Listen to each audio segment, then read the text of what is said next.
wasta teh ada liar seti. Dina danget ieu sim kuring baris ngadongeng anu judulna Sasakala Batu Kinyang Cimerang. Mugia janten pamitur kalbu panggebrahmana. Di antara Sukabumi jeung Sagaranten aya hiji lembur anu subur makmur. Katelahna lembur Cimerang. Di eta lembur loba pisan batu-batu nu harerang.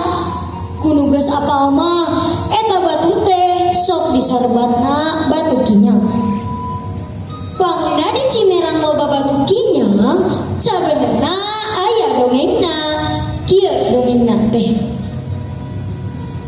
Baheula di Sukabumi kacaturkeun aya hiji nagara leutik nu kaasup kana wilayah kakawasan Pajajaran. Nu sok disarebatna teh Nagara Gegerwitung. Ieu nagara kaasup kana wilayah kakawasan Pajajaran.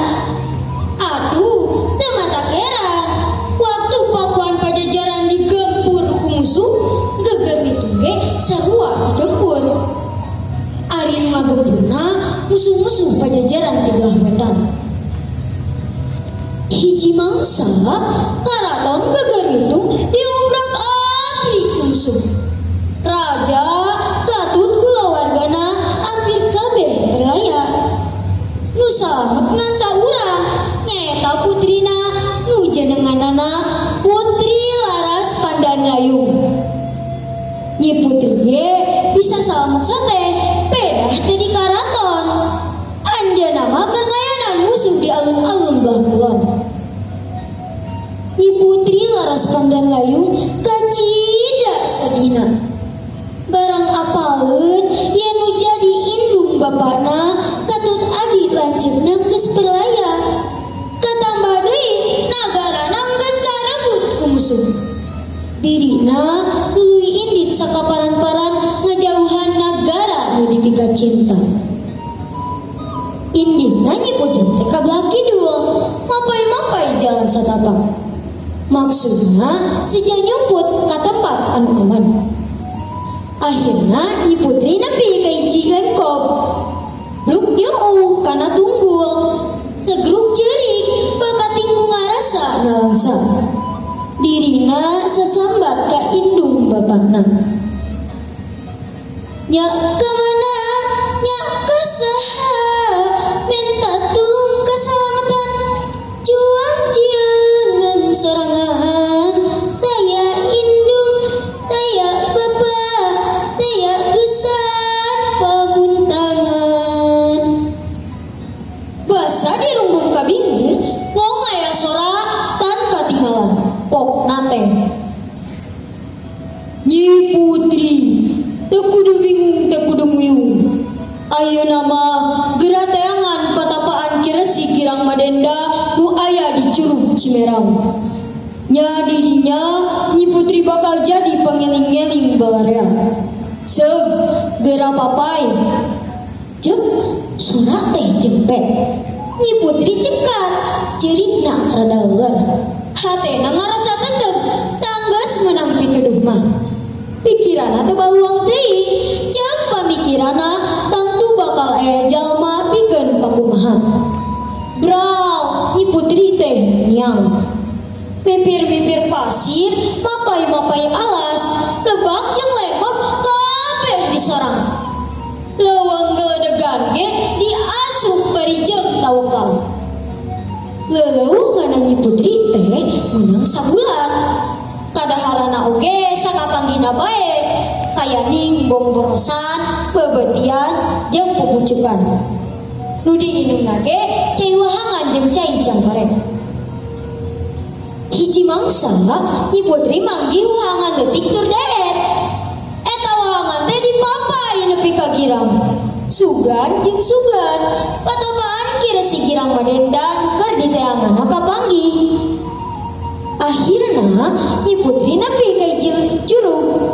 Dina lebahan anu datar katempo aya saung leutik. Samar-samar di cerona aya nu sila. Hiji aki-aki make ikeut jangotna ngarumbai pakai panjang tur bodas. Harapanana hasap ngelun tina karugian. Nyi putri ngadegetan saung. Cut, kajero sanggeus dimanggakeun ku si Aki. Nyi putri ku si Aki ditalep. Naon nu jadi marga lantaran Nyi putri aprak-aprakan dugi ka kapatapaanna.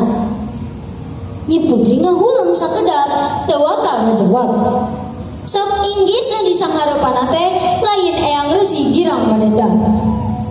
Sanggeus yakin yen eta teh ki Resi Girang Madenda, dedak-dek Nyi putri ngadongengkeun lalakonna ti mimiti gegar witung dirurung ku musuh tuh nepi ka harita.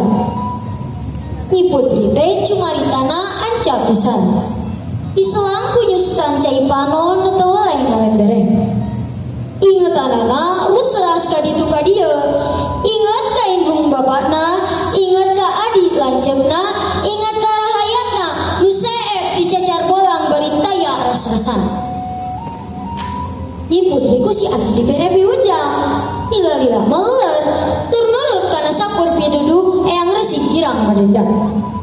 Cenah mah Nyi putri teh kudu tatapa di luhureun batu deprak nu munjung wal handapeun Curug Ciberang.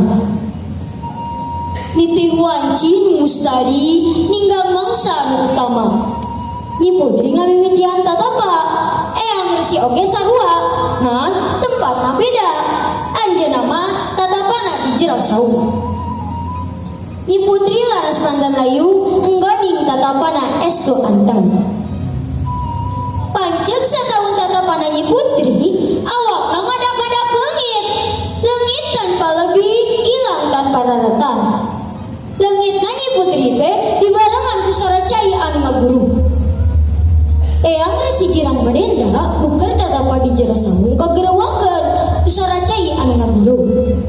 Anjeunna lugay ti patapaan ret ke tempat tatapan Nyi putri nu aya ngan saukur bentena ngalumburu.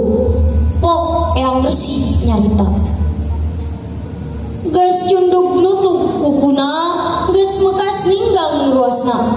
Nyi putri laras pandan layung papantunan. Batu kinyang baranahan Cimerang ngadeg babakan. Kiwari kula dek pulang. Malipir di bumi suci ngaulah di buana padang. Nang tayungan nu ngalah batu ngaraksa nu ngalah permata nurapang sahunjar di Cimerang.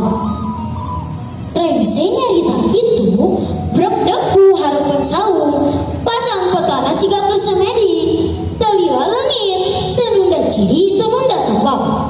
Nu aya ngan saukur saung patilasan anjeunna tatempak. Cenah batu tina benten teh baranahan jadi batu nu hareran. Pabalatak tur pating sarelak di sapanjang walungan Cimerang. Malah kabeh dieu keunama ngadeg lembur gede eta lembur teh lembur Cimerang. Mung sakitu dongeng anu tiasa kapihatur hapunten tina sabudaya ning kalepatanana. Billahi taufiq wal hidayah. Wassalamualaikum warahmatullahi wabarakatuh. Waalaikumsalam.